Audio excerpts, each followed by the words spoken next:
Hi friends, today we're going to talk about a couple of bills, and they might not be what you think. They're bills in other states that relate to bills in California. And I want to point out that these bills could very soon be coming to California. They're a threat to homeschool freedom, to parental rights, and we're going to talk about those bills and how they relate to California right now. So let's get into it.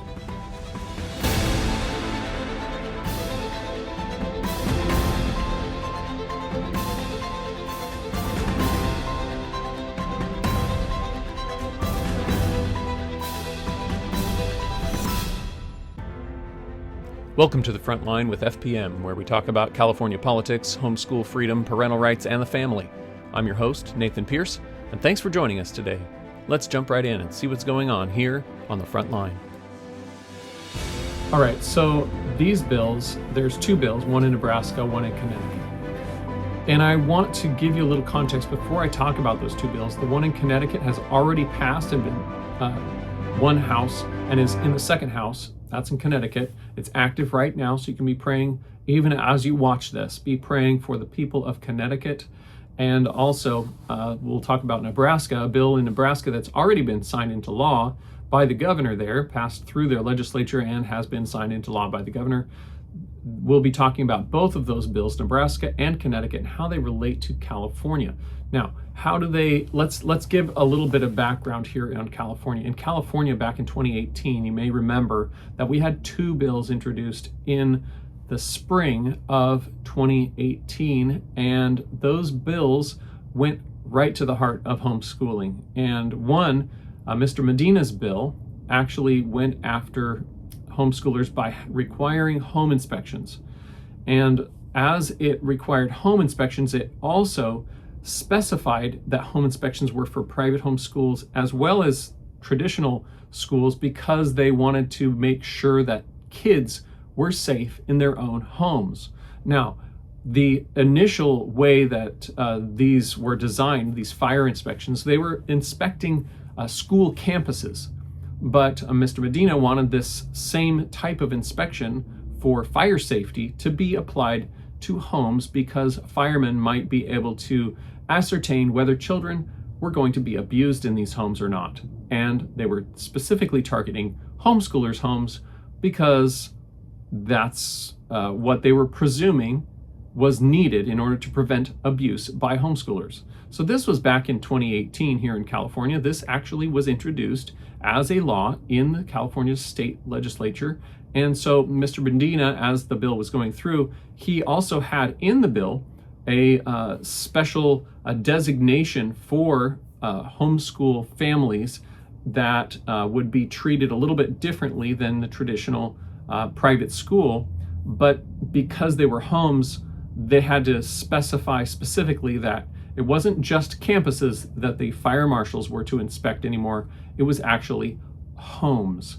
And the reason was different because fire marshals typically inspect things for fire safety reasons. But in this case, Mr. Medina wanted the fire marshals to inspect homes in order to keep the children safe, to see if it was a safe place for them to be living and to be getting taught, because that was something that he wanted to make sure that homeschooled children were safe. So that was back in 2018. The other bill in 2018 was Ms. Eggman's bill. That would be 2926. And that bill actually was much more broad. And that bill actually had provisions in it to sort of create new recommendations for the legislature to pass new laws related to a number of areas, including health and safety standards, which is kind of what Mr. Medina was going after with his fire marshal home inspection bill.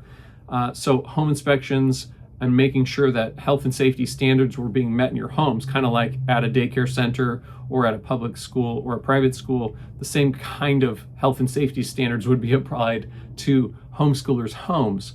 Not anybody else's homes, just homeschoolers' homes.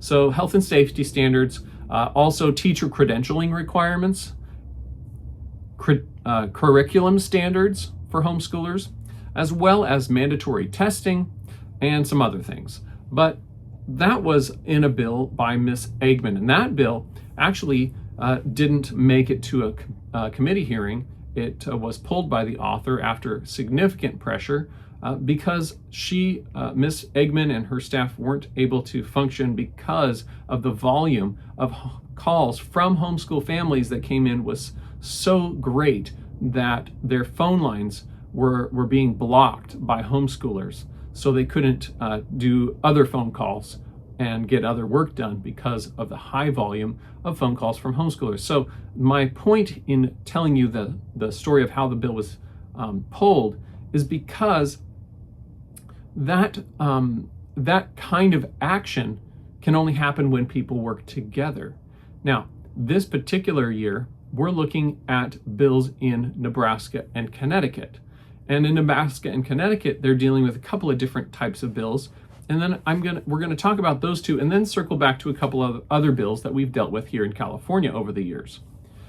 So in Nebraska, the bill there is dealing with parents that have parents that want to pull their kids out of school, but somebody they want to pull their kids out of public school and homeschool them, but somebody makes an accusation against them, and social services gets involved, and they are aware of the accusation, and they're going to do an investigation.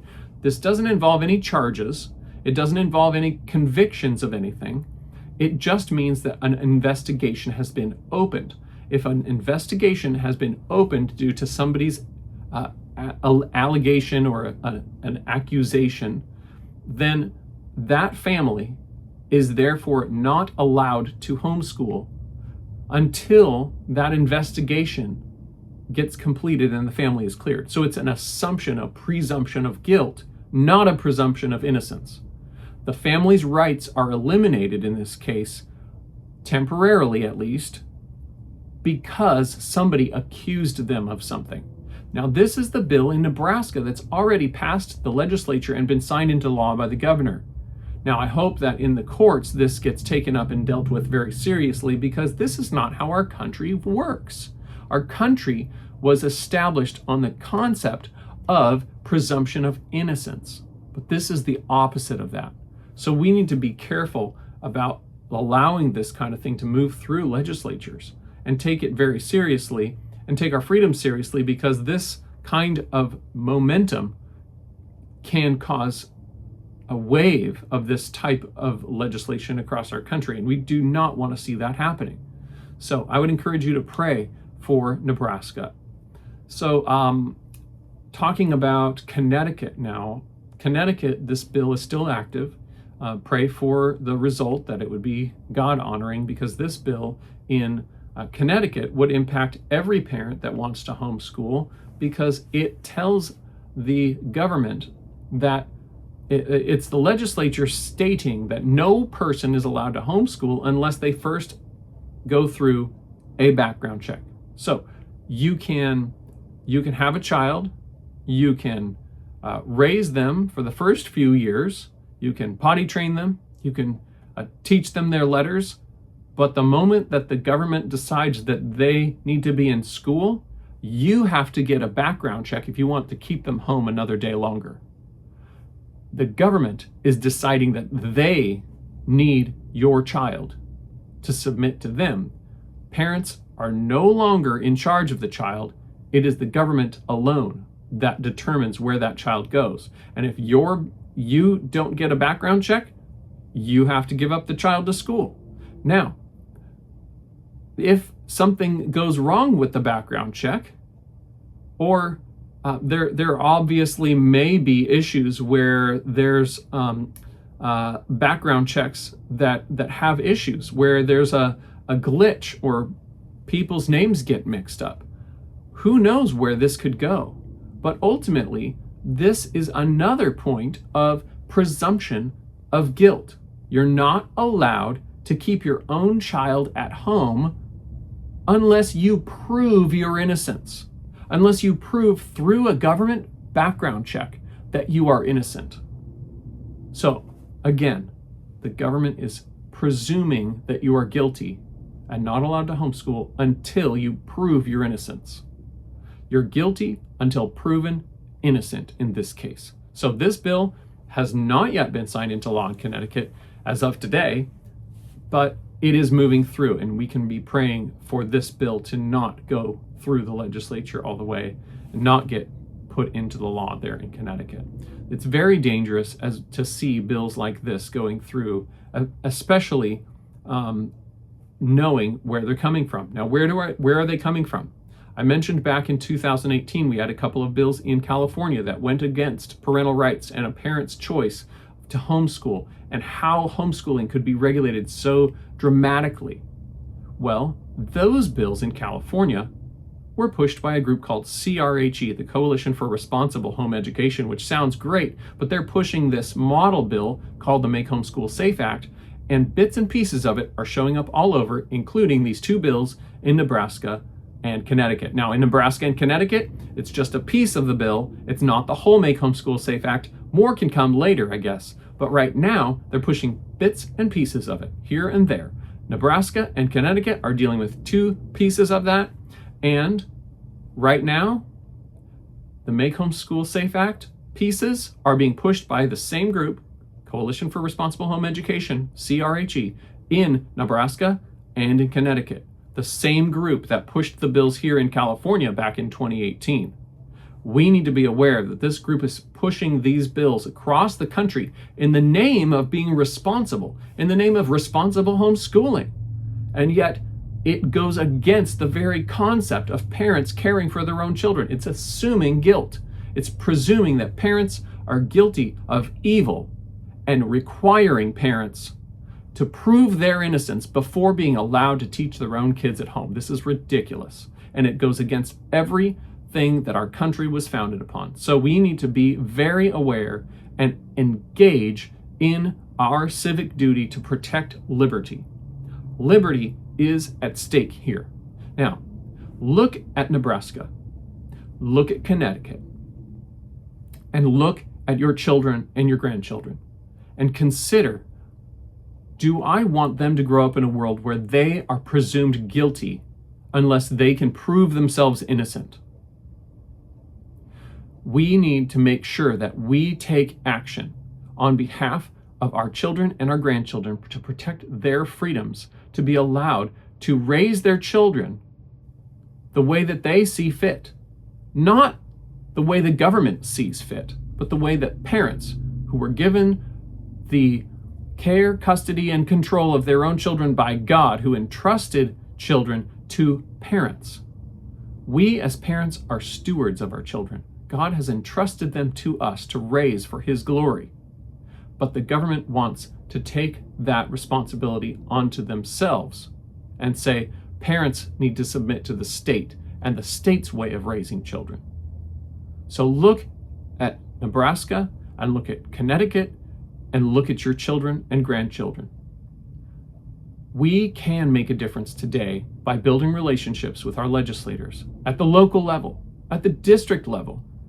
You can meet with them at their own district office and build a relationship today that you may need to rely on tomorrow in order to defend our freedoms. Build those relationships today. There's information about how to do that, where to do that, who to connect with on our website. Just click the links below the YouTube video, and you will be able to find information about how to connect with your legislator. You'll be able to find our bill tracker that shows what bills we're working on in Sacramento here at FPM. You'll be able to find articles about what's going on in California and other states regarding parental rights and homeschool freedom. So I would encourage you to act today. Preserve our freedom and make sure that it's available to our children and grandchildren. Because if we wait now, if we rest now while these bills are moving through the legislatures, it'll be too late. We need to engage today. Visit your legislator, give them homeschool information. Let them know that homeschooling is working today and works fine. Students come out the other end of homeschooling able to function in society far better than if they were in public school.